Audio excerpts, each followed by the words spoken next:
knew something was wrong the instant I stepped into the lobby, and the receptionist refused to meet my gaze. Not glanced away, refused. Her eyes were locked onto a hairline fracture in the marble floor, like it was magnetic, like looking up might physically hurt her.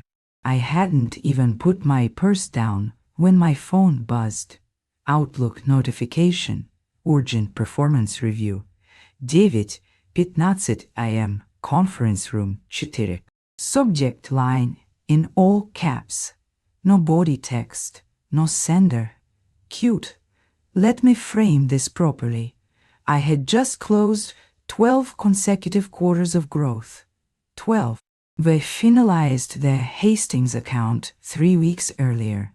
Projected 28 million in revenue over the next 3 years. That deal started as a scribble on a napkin during a Delta flight and ended with champagne no one thanked me for. And now I'm being summoned like a misbehaving intern who stole someone's almond milk creamer. When you've been in finance long enough, your body develops instincts HR can't quantify. A tightening at the base of your spine. A low-level static hum when the vultures start coordinating. My spine was screaming. Karen's office door was ajar as I passed. She was whispering to someone, using that soft, synthetic sympathy voice she reserved for firings. The same tone she used when she told Jenny from accounting that her role had evolved beyond her scope, which everyone understood meant we replaced you with a 22-year-old who owns a ring light and has a stepdad on the board. He took the long route to the meeting room, not because I was scared, because I was strategic. He needed time to breathe, observe, note who couldn't look at me. Heads dipped, eyes slid away. One guy he'd mentored for 5 years physically ducked into the copy room. That's when I knew. He detoured into my office and unlocked the bottom drawer. Inside was my original contract, 8 pages of legal prose. 3 of those pages had been renegotiated after Q4 last year. I flipped straight to clause 11. Read it once, again, then traced my finger over the initials. Karen's, Brian's, mine, still there. My parachute, my kill switch, my insurance against exactly the kind of amateur hour ambush I was walking into. He folded the papers carefully and slid them into my leather portfolio, stood up, smoothed my jacket, smiled once at my reflection, just once, then walked out. Now, if you've stuck with me this far, and you're even slightly curious about how this imploded for them in the most expensive, public, and gloriously irreversible way imaginable, go ahead and hit subscribe, maybe even tap like. Watching a corporate collapse replayed in Chiterik deserves applause. Back in the hallway, I passed the mural the CEO commissioned after our series declosed. A grotesque glowing shrine to innovation. Stock photo people in vague AR headsets. Not a single woman who actually closed the deal depicted. Typical. Conference room 4 already had the blinds drawn. Inside sat Karen, stiff-backed, flanked by 2 HR reps who looked like they'd dry-swallowed thumbtacks. No laptops, no water, no reports, no performance metrics, just a guillotine waiting for its turn. Victoria, Karen said, wearing a grimace disguised as empathy. Thank you for joining on such short notice. Of course, I replied. You always make time for my team. No one smiled. She gestured to the chair. I didn't sit. A single sheet of paper lay in front of her, typed. I'd bet my 401K it was my termination notice. Karen cleared her throat like she was about to announce a death. "I'll get straight to it. We're restructuring. Unfortunately, your position is being eliminated effective immediately. This decision is final and approved by leadership, meaning Brian, who couldn't even be bothered to show his boyish, overconfident face. I nodded slowly. No tears, no argument, just air in, air out. Understood. Karen blinked. She'd expected drama, begging, a breakdown. Poor thing. She didn't know me. "I'll need your badge," she added softly. He handed it over with a smile. Just like that, I was no longer an executive at Arcton Financial. Except that wasn't true. Not yet. Because what Karen didn't realize, what none of them had realized, was that firing me one day before my bonus vested didn't save them money. It activated clause 11, which meant they didn't owe me $4 million. They owed me double, plus damages. They just didn't know it yet. He left conference room 4 like I was heading out for lunch. Calm, upright, smooth. Like the paper in my hand was a receipt, not a pink slip. Karen stayed behind, probably sweating through her blazer lining, praying I wouldn't erupt in the hallway. They didn't trail me, didn't escort me, didn't even pretend to supervise. They just sat there like department store mannequins in clearance suits, waiting for the next restructure to chew on. He walked past my office without looking in. They'd box my things later, or dump them in a supply closet and act like I'd never existed. That's the corporate religion. You don't build kingdoms, you lease them. You're valuable until you're inconvenient, and the second your competence outgrows your obedience, they try to dispose of you like an expired policy. What Karen, especially Brian, never understood was that I didn't play by their rules. I simply allowed them to believe I did. Instead of taking the elevators down to the parking garage, I swiped into the executive lift and pressed 45, legal and compliance. He'd spent enough time up there during the Hastings negotiations to know who still had a pulse behind their NDA-glazed eyes. The receptionist barely reacted until I set my leather portfolio on her desk with a soft, deliberate thud. "Tell Aaron Patel I'm here," I said. She blinked, her fingers hovering uselessly over the keyboard. "Do I have an appointment?" "I just got fired," I said, still smiling. "He'll want to see me." 10 minutes later, I was in Aaron's office. Aaron Patel was assistant counsel, sharp, careful, young enough to still believe in consequences. Had shadowed me during negotiations, asked questions when others just nodded. Once, over lukewarm coffee, he'd asked whether he should leave corporate and go private sector. He told him to stay long enough to learn where the bodies were buried and who held the shovels. He closed the door behind us, eyes scanning my face like he was looking for a crack. "Victoria, are you okay?" "They terminated me," I said, even tone. "Effective immediately. No cause cited, no severance beyond standard, no mention of the incentive clause." His forehead creased. "Which clause?" I opened the portfolio, flipped straight to the page, and slid it across his desk. Clause 11, paragraph 3 subsection A. He read it once, then again, slower. His expression stayed neutral, but something sharpened behind his eyes, like a camera snapping into focus.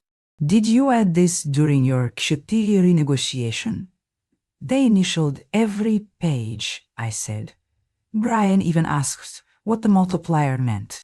It told him it covered transitional risk if I ever left. He shrugged. Aaron leaned back, staring at the paper like it had teeth. Victoria, he said quietly, this clause is airtight. If they terminated you within 24 hours of vesting, they owe you the full bonus, plus 50% of your final year's base, plus damages if they contest in arbitration. Correct, I said. And it wasn't just Brian, I continued. Karen knew. She signed the implementation memo last December. I have the PDF with her metadata on the drive. Timestamped, notarized, backed up. 3 copies. Aaron let out a small, horrified laugh, like disbelief trying to pass as humor. They thought they could dodge the payout by cutting you loose a day early, he murmured. They think termination voids obligation, but this clause activates because of the termination. It'll melt faces upstairs, I said. He rubbed his jaw, processing the magnitude of it. Do you want me to escalate this to lead counsel? I'd prefer it came from you, I said. Quietly, at first. You still have relationships I don't, and I'd rather this collapse from the inside out than turn into some LinkedIn spectacle. Aaron nodded once. Slow, he understand. He photographed the page, scanned the packet, and forwarded himself the annotated set like a man handling live ammunition. As I stood to leave, I paused at the door and looked back. Don't worry about being on the wrong side of this, I said. The wrong side is the one that assumed I'd roll over. I stepped out into the hallway. But I still didn't go to the garage. Not yet. There was one more stop bite. Legal floors always smelled like toner and scorched ambition. Dreams laminated, indexed, filled next to compliance manuals nobody touched until the subpoenas arrived. He walked past the framed photos of former general counsels, square-jawed men with dead eyes and expensive suits, each one smiling like they ever once lost sleep over a human being. Then I found Sarah, exactly where I hoped she'd be, hunched over her monitor in a cubicle that was too small for the amount of institutional knowledge she carried. Sarah Clark remembered everything. Case law, birthdays, the name of my cat. She was also the first intern I ever mentored back when she still used sticky notes and thought HR existed for protection. 5 years in, she knew better. And I was about to give her a front row seat to why. She looked up abruptly, eyes wide. Victoria, what are you? Didn't I just hear? You did, I said, and set the portfolio on her desk. Clause 11 annotated. Original contract. Addendums. Signatures. Metadata. Arbitration triggers. Plus 3 cross-references to the equity schedule Brian approved in Chittiria. She blinked hard, like her brain was buffering. Wait, are you terminated? Effective immediately, I said. No cause. 1 day before vesting. Clock resets at noon today. Sarah opened the folder like it might explode.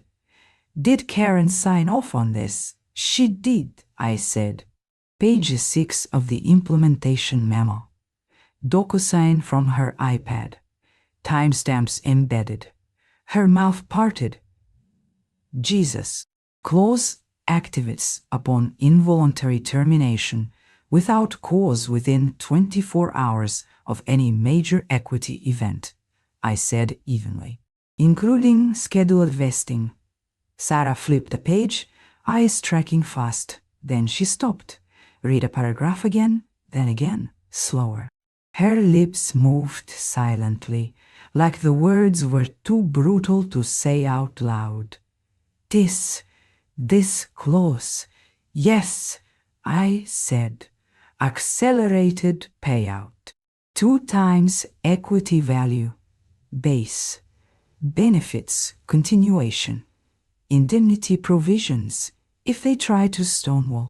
She looked up at me, horrified, impressed, almost delighted in the darkest way. They thought they were being clever, she whispered. They thought I wouldn't notice, I said. Last-minute firing. No severance discussion, no legal presence, no compliance memo. They thought wrong. Sarah's eyes flicked toward the hallway. Does Aaron know? He does, I said, he's escalating to lead counsel quietly. But it won't hurt if someone else starts tugging the thread. She swallowed, then nodded, posture shifting like something solid slid into place inside her. I'll take it to Meredith, she said. Right now. Good, I replied. As I turned to go, she stopped me with one question, voice low. What if they try to bury it? I smiled. Not wide, not warm, just certain. They can try, I said, but it's backed up in 3 places with timestamps. 1 copy with Aaron, 1 in my personal legal archive, and 1 sitting in a drive folder labeled Brian's gift basket that automatically emails the full packet to the board if anyone modifies my employment record without matching clause tags. Sarah's jaw fell open. Are you serious? I held her gaze. They like to think him a file folder in heels, I said. You let them. It's amazing what you can build in the dark when nobody bothers to watch you closely. I walked away before she could answer. He walked out of legal like I owned the floor. No one stopped me. No one asked where I was going. That's the thing about quiet exits. People assume defeat. They assume surrender. But that morning, I wasn't leaving broken. He was leaving the building booby-trapped, and someone had just stepped on the wire.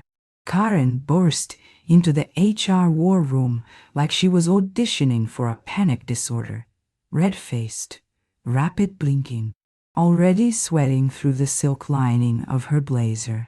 She didn't bother closing the door, just slammed her laptop onto the table hard enough to rattle the cheap ceramic mugs.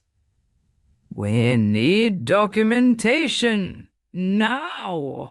Across from her, Shell from HR stared back like a turtle pulled from cold water. Documentation of where exactly? Victoria's termination, Karen snapped. Something that shows cause. A waiver, a write-up, an incident log, anything. Shell's fingers clattered uselessly across the keyboard as she scrolled through an empty employee file. As if staring hard enough might will misconduct into existence.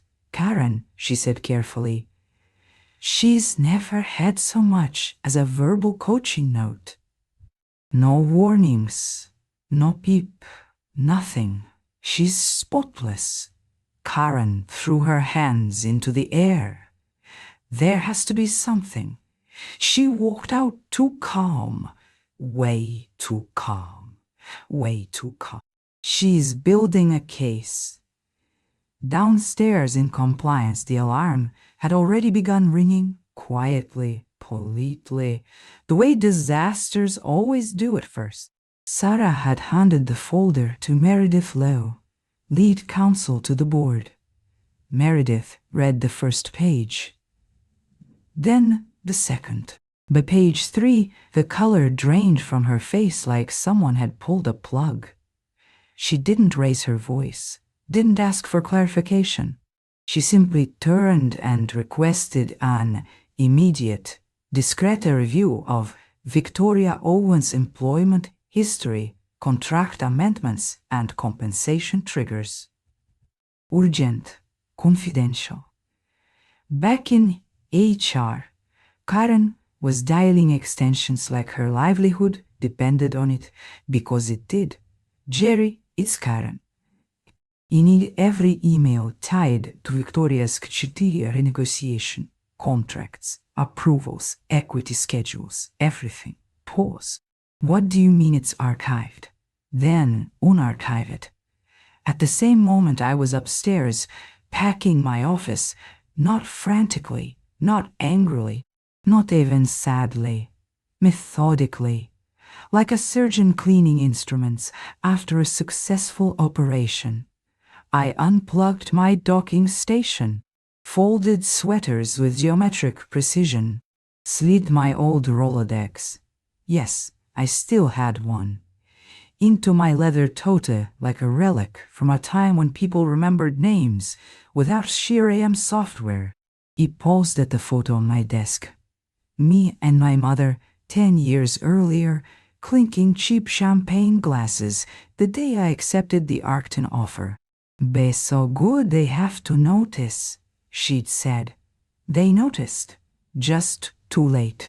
In the bunker below, Meredith stood silently behind Karen as she scribbled frantic nonsense on a legal pad, as if handwriting could undo time.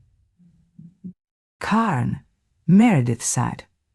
Karen jumped like a gun had been set on the table. "Yes." Meredith held up the packet. "Is this your signature on page 6 of the implementation memo?" Karen squinted, panic fogging her vision. "I think so. But I didn't read every amendment. Brian just said we needed her to stay through Kshitire." Meredith raised an eyebrow. "And yet you initialed every page." "Well, yes," Karen stammered. "We were rushing headcount projections." Meredith tapped the folder once, sharp IT. "Final. Clause 11, she said. "It triggers a payout that doubles the standard equity incentive if an executive is terminated without cause within 24 hours of a major equity event." Shell's head snapped up. "Wait, she was due to vest tomorrow." "Exactly," Meredith replied. "And you fired her today." Silence fell, thick enough to choke confession out of a saint. "We were trying to save the company $4 million, Karen whispered. Meredith's mouth flattened into a line. "You may have cost it 6, possibly more." Somewhere, a calendar invite appeared on the board chair's assistant screen. Subject urgent. Victoria Owens Equity Clause Review Priority. Highest sender, lead counsel upstairs. I zipped my bag shut, looked around my office one last time. It seemed smaller now, as if the walls had quietly collapsed inward, ashamed they hadn't protected me better. I walked out carrying nothing but a tote. Past Employee of the Month plaques, past glass cases full of trophies for innovation and team excellence. At the elevator, a new hire from marketing hovered awkwardly. "Hey, Victoria, is it true they let you go?" I smiled politely. "That's the rumor." "But you were the department," she said, half confused. I shrugged. "Then I guess they're about to learn what life's like without it." The elevator chimed. As the door slid closed, I added one final gift. "If anyone asks," I said, "tell them to read clause I didn't set." Then I disappeared, and the real unraveling began. I was sitting at a quiet corner table in a cafe 4 blocks from Arcton headquarters. One of those third-wave places where the chairs were reclaimed wood. The pastries came with moral backstories, and coffee required a short essay about elevation and rainfall. I wasn't there for the ambiance. I was there for the Wi-Fi, the clear view of the front door, and the steady parade of men in tailored suits pacing the sidewalk while shouting into Bluetooth headsets. I sipped slowly. Then my phone buzzed. From Meredith Lew, subject, clause 11, acknowledgement time, 10:41 a.m. Victoria, we are currently reviewing your termination file and contract. Clause 11 documentation received. Timestamp confirmed. Will advise shortly. No apology. No hedging. Just clipped legal language. The tone people use when they realize you weren't bluffing. He smiled and opened my encrypted backup app. 3 versions of my contract sat there, pristine. Every page annotated. Every signature clean. Every initial from Brian, Karen, and 2 compensation committee members logged, time-stamped, and location verified. One folder even contained a screen recording of the Zoom session where the final equity plan was approved. Brian sipping his cold brew and saying, Yeah, whatever legal wants. Just get her to stay through year-end. Across town, on the 44th floor of Arctan HQ, Meredith slid the packet across the glossy conference table with the care usually reserved for live explosives. Brian picked it up lazily, like he was brushing away a fly. This again, he muttered. She's bluffing. She is not, Meredith said flatly. She's executing. Karen stood rigid in the corner, arms folded so tightly her fingers were losing color. But we fired her before it vested, Brian insisted. That voids it. You activated it, Meredith corrected. The clause explicitly triggers upon termination within the 24-hour window. That's the entire point. Brian blinked. Where? Did that before vesting? Yes, Meredith said. Exactly, she continued, voice steady, surgical. She submitted the full packet to internal legal and compliance within 90 minutes of termination. She established a digital trail before your department even uploaded the exit memo. Karen let out a strained, hysterical laugh. She planned this.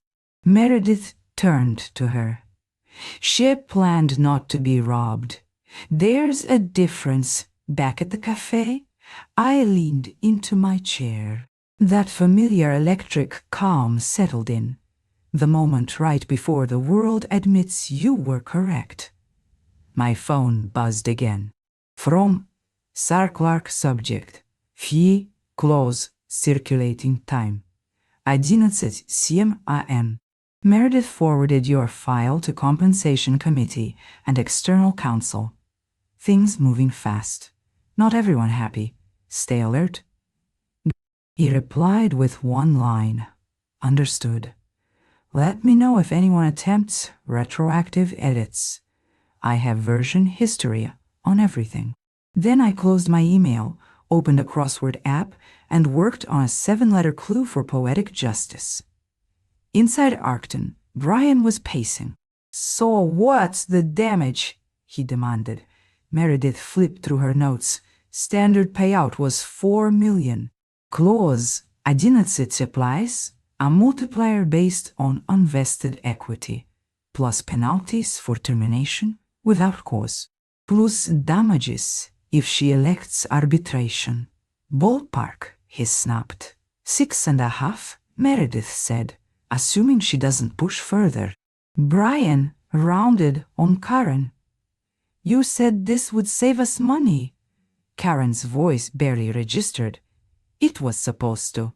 Brian slammed his hand on the table. Fine, offer her a settlement. Half. And whatever. She already declined. Meredith said. What do you mean? She never asked, Meredith replied. She didn't request mediation. She didn't counter. She just submitted the clause. Karen swallowed. Then what does she want? Meredith didn't answer immediately, because the truth was uncomfortable. I hadn't asked for anything, which meant I didn't need to.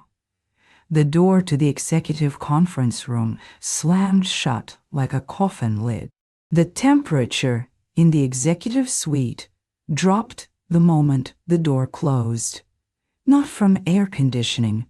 This was something heavier, the kind of cold that settles in when people finally understand the floor beneath them is on fire. Meredith Lowe stood at the head of the table, shoulders squared, eyes razor sharp. She wasn't wearing her courtroom smile or the polished charm she saved for regulators. This was something else. War-paint, supple, professional, lethal.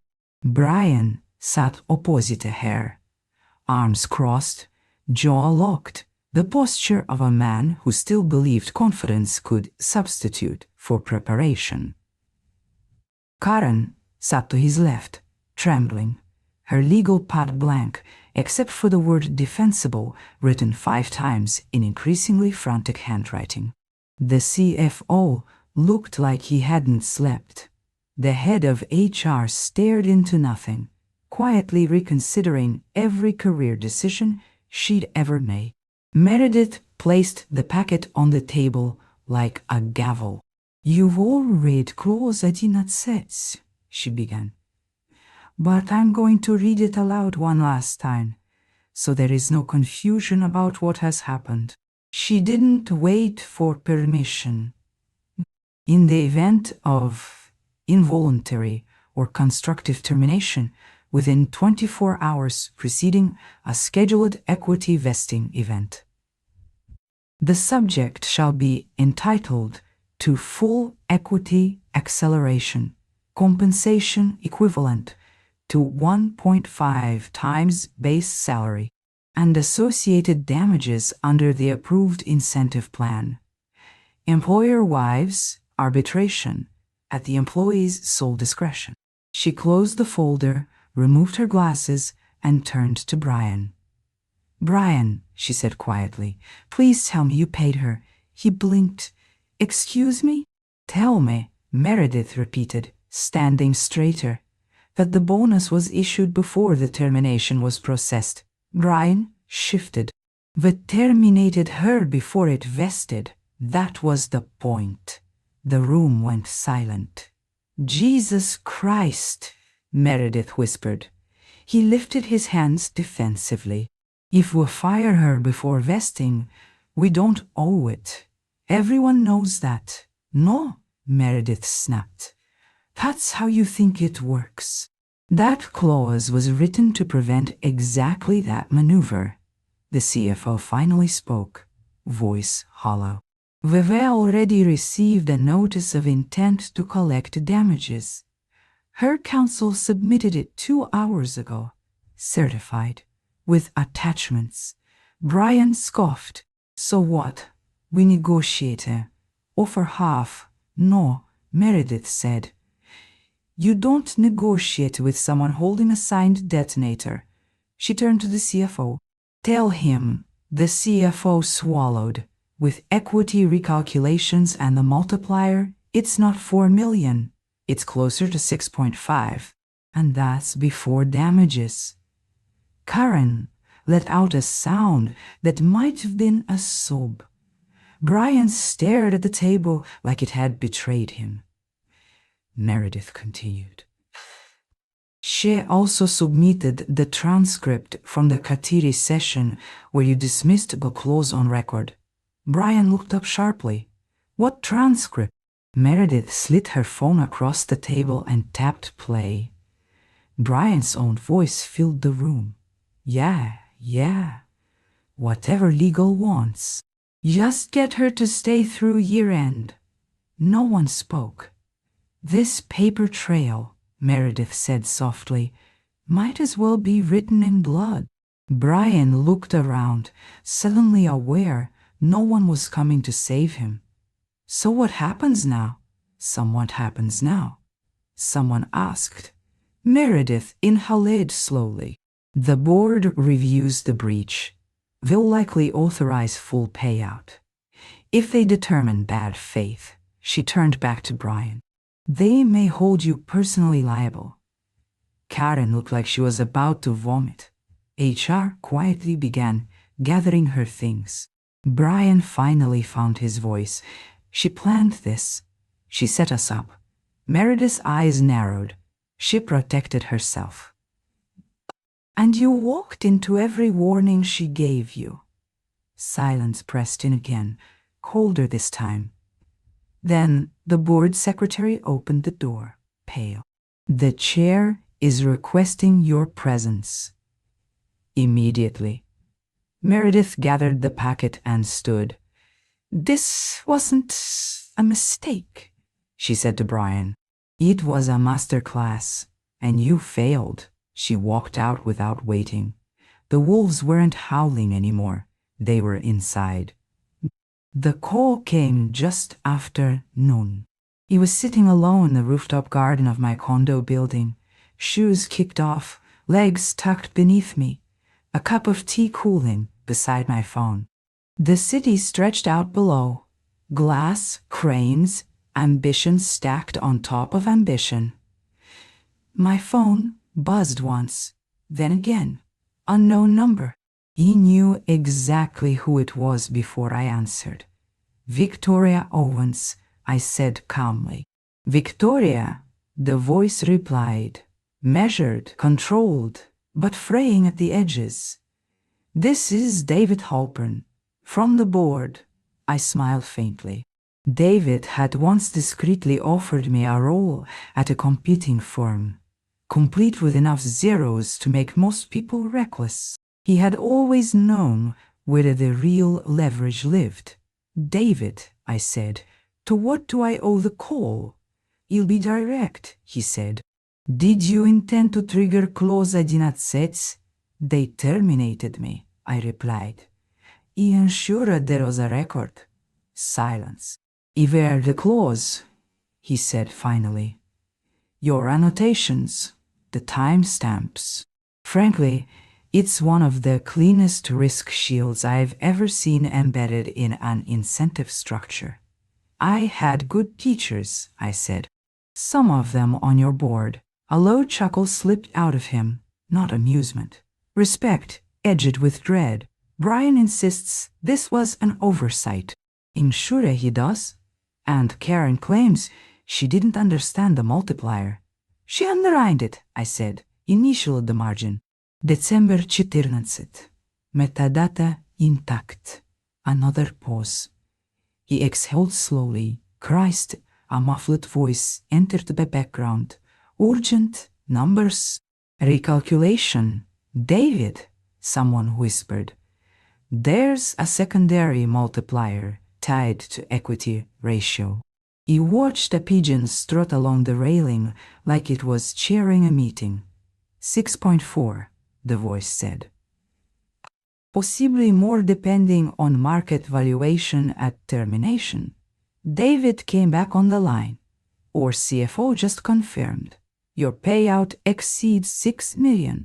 I didn't respond right away. You're not calling to debate the amount, I said eventually. You're calling to measure fallout. Yes, he admitted. Karen's finished. Brian's pretending he can't hear the knives sharpening. Legal wants to settle, but you haven't moved.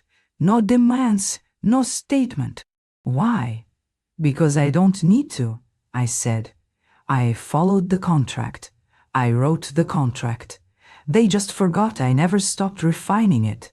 A long breath on the other end. You always seem too calm for this industry, he said. You see now, you weren't calm because you lacked fire.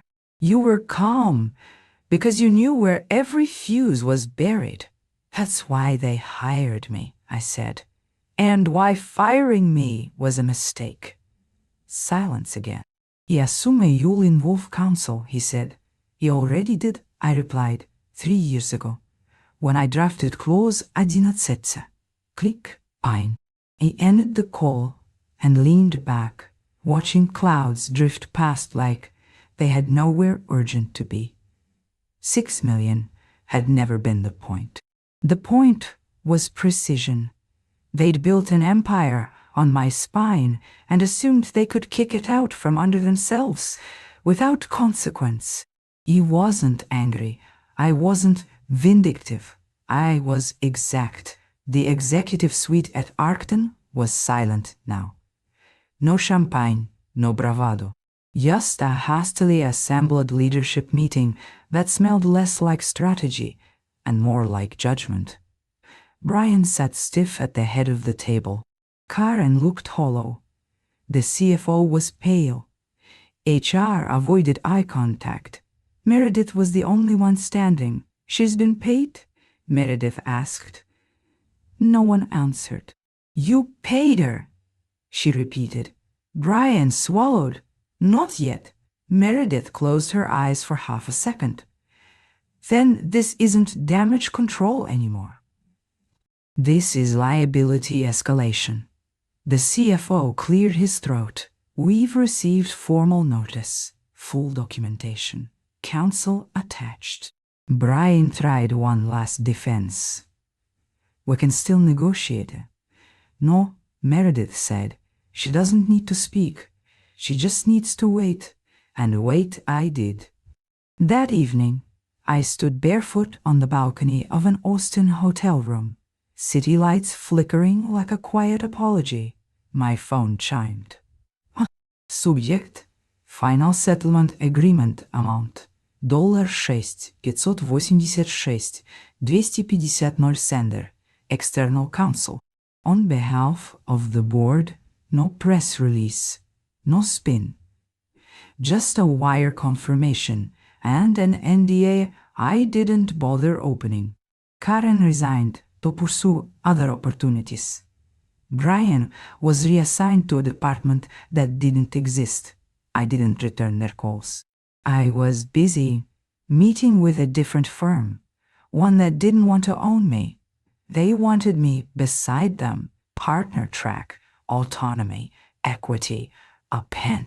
That night, by the rooftop pool, I took a photo. Tile, toes, drink, skyline. I sent it to one last contact from my old life. Close, 11. Линия 22. No emoji, no explanation. Line 22 read. Failure to honor the terms herein shall constitute not only breach, but a systemic lapse in judgment subject to restitution, review, and reputational consequence.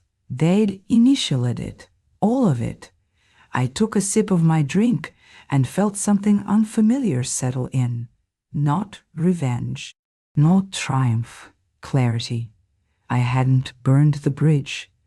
I walked away with the deed, sold the land beneath it, and charged rent for the ashes.